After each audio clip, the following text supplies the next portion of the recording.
Afternoon everyone, and thanks very much for being here.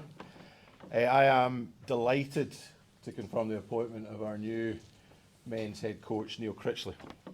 As you'll all know by now from a lot of what I've been saying over the last couple of weeks, this has been a new process for the club, complementing what you would call traditional recruitment methods. We've also been working with a data-led approach. And those analytics have helped inform our decision making, and this approach culminates in this announcement of Neil. I'd also like to mention Graham Jones, who's our incoming sporting director, who's been involved throughout the process with myself. And I'd like to thank again the Scottish FA for allowing him to do that, for his assistance. Now, Neil didn't only come out very strongly in the analytics, but based on the recruitment process, our interview, and after speaking to those who have worked with him, we are very confident in his ability to provide all the skills and experience needed to succeed as our head coach. And I, for one, at a personal level, am very much looking forward to working with Neil in this really exciting new chapter for the club. So thanks very much. I'll hand it over to yourselves. Neil, first of all, how excited are you about the challenge of coming in here?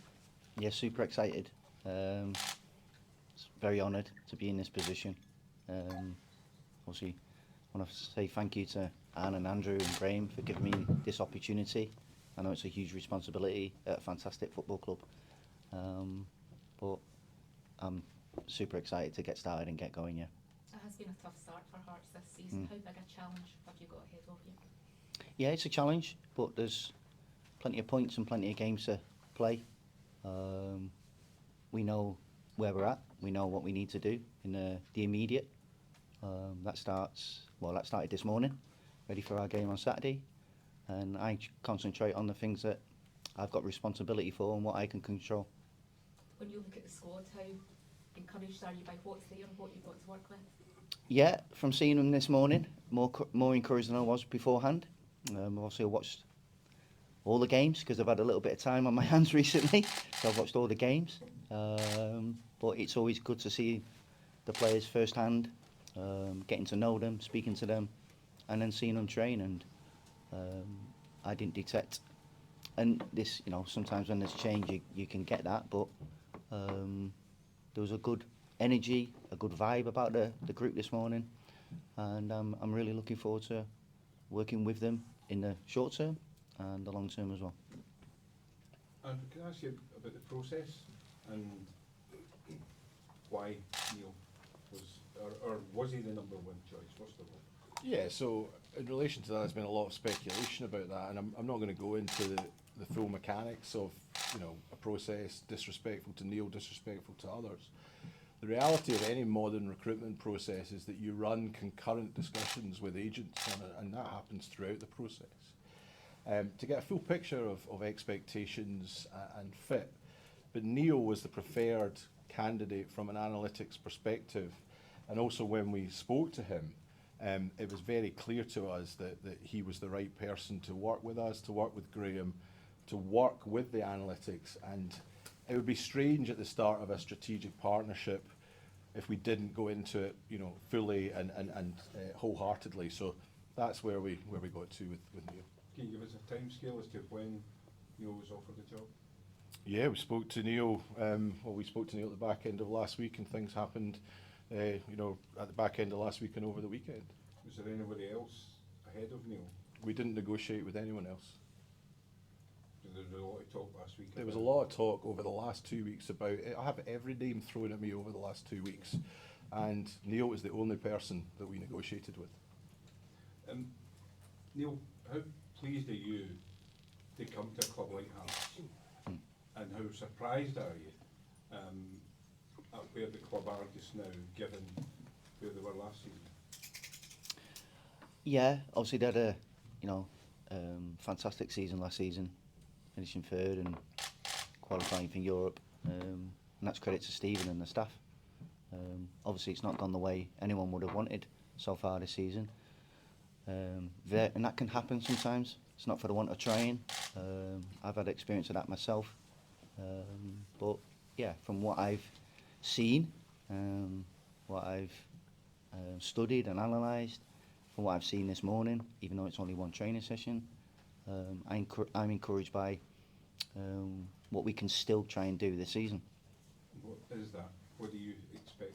What are the expectations for Hearts this season? Look, my immediate aim is to win games of football. We've not won a game of football so far this season. We are where we are, and my focus is solely on St Mirren on Saturday. The rest will hopefully take care of itself in the future, but like I say, there's plenty of points to play for, plenty of games, and hopefully over the next coming weeks and months we can gradually climb, and let's see where we can get to. Final to me, a question to both of you. And the fans' reaction so far doesn't appear to be so positive.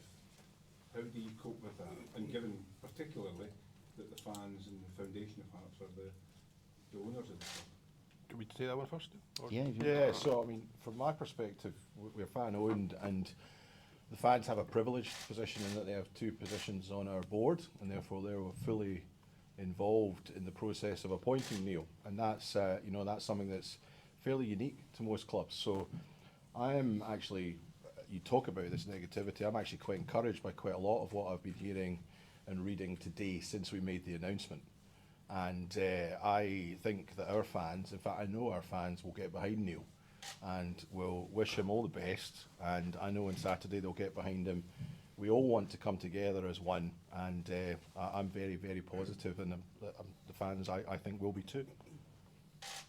I think whoever we're sitting here, it's always going to divide opinion. When you've got a big supporter base like we have, then some people will agree, some people will be sitting on the fence and let's give them an opportunity, and some people might think differently. That it could be anybody sitting here, but I've been given this opportunity, and it's one I intend to give everything that I can to make this football club successful. You mentioned, Neil, that you've had a bit of time to look at the team, look at the previous matches and whatnot. What do you feel has to change? What's the sort of priorities for you as you go in as head coach? Well, I don't want to give you too much information because that might give a little bit away what we might be doing for the weekend, but I think there's some cold hard facts that if you look at both ends of the pitch, I think we've conceded practically 2 a game, and we've always scored maybe 6 goals, I think.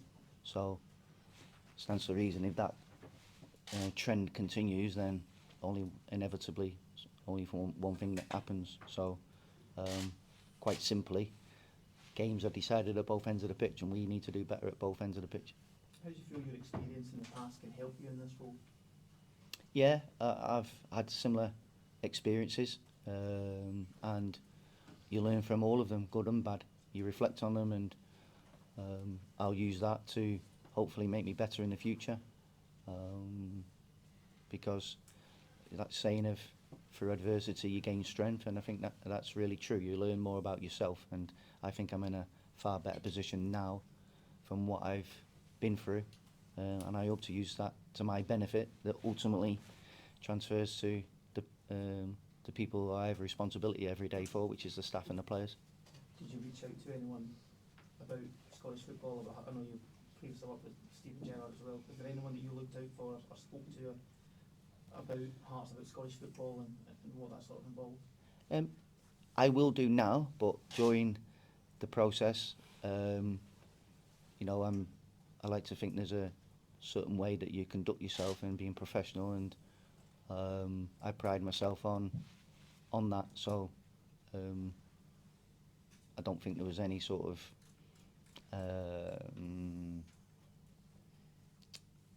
rumours or gossip regarding me, and that's the way I like to work. That'll change now because I get the opportunity to speak to those people, and lots of people have already been wishing me well, which has been fantastic.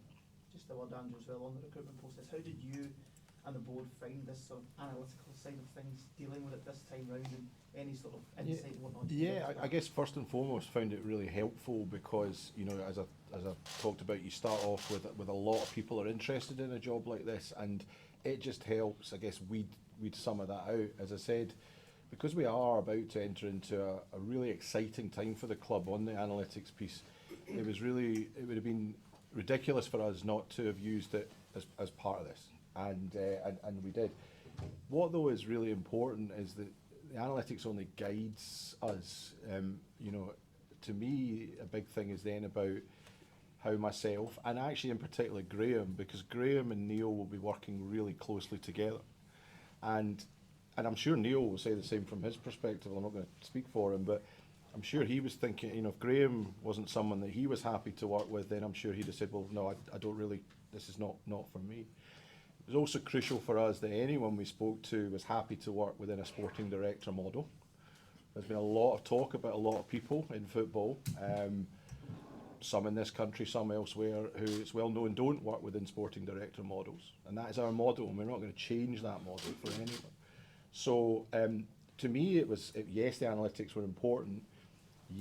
The fit, though, the human piece, and Neil in the conversations, and it was more than one interview, but in the conversations and discussions I've been involved with Neil, and I know Graham's been involved with Neil, I am very excited about working with him going forward, and I think he is going to be just a fantastic addition to the Hearts team.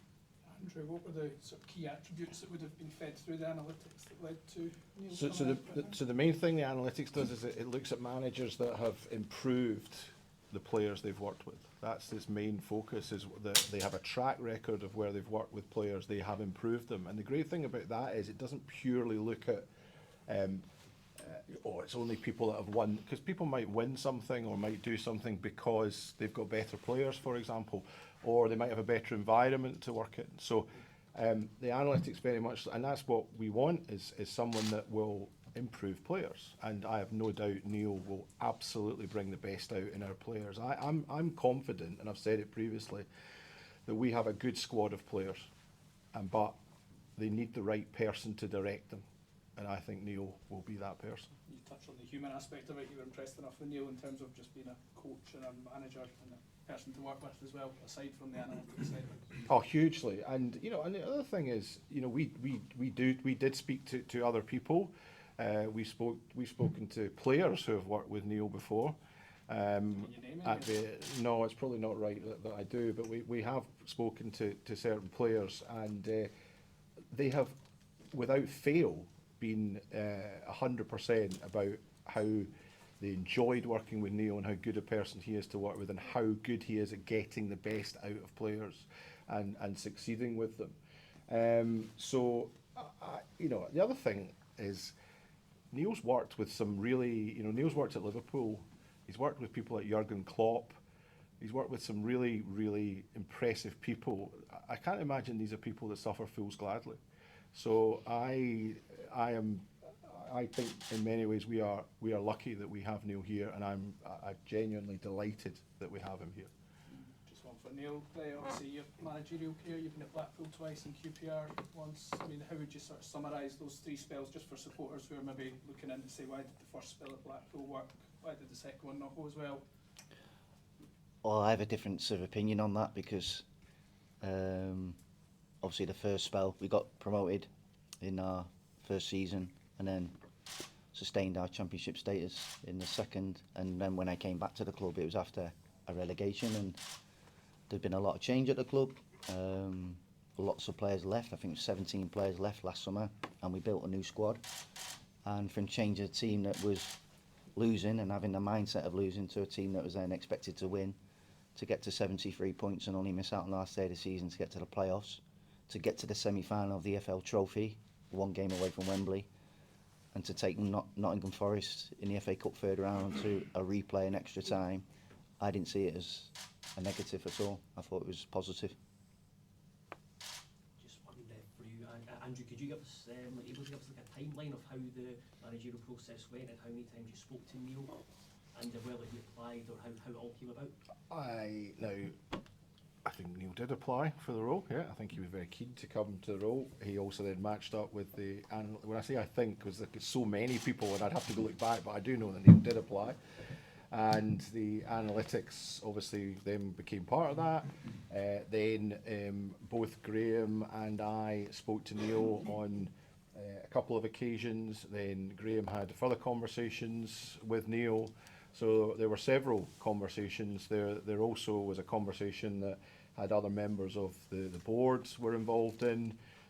So numerous conversations, which then took us to over the weekend, the back end of last week and over the weekend, we then, and very quickly, so I'm not, it wasn't difficult, we got to a deal quite quickly, and then we just had to obviously make sure we put the legal niceties to bed, which is, I think I signed the contract late last night electronically, so it's all gone, you know, very smoothly, and delighted with the process that and delighted where we've ended up with it. Was there, I know you talked about player development as part of the analytics. Was there any other kind of specifics, kind of peek behind the curtain as to what kind of data we do look at, or what the analytics do look at? I know it's secretive, but It doesn't, the black box of that algorithm, the big thing for us about that is we have seen what it's done at other clubs, both in player recruitment and in manager recruitment, and therefore we are absolutely bought into that as something that has proven its success, and we believe will prove its success here.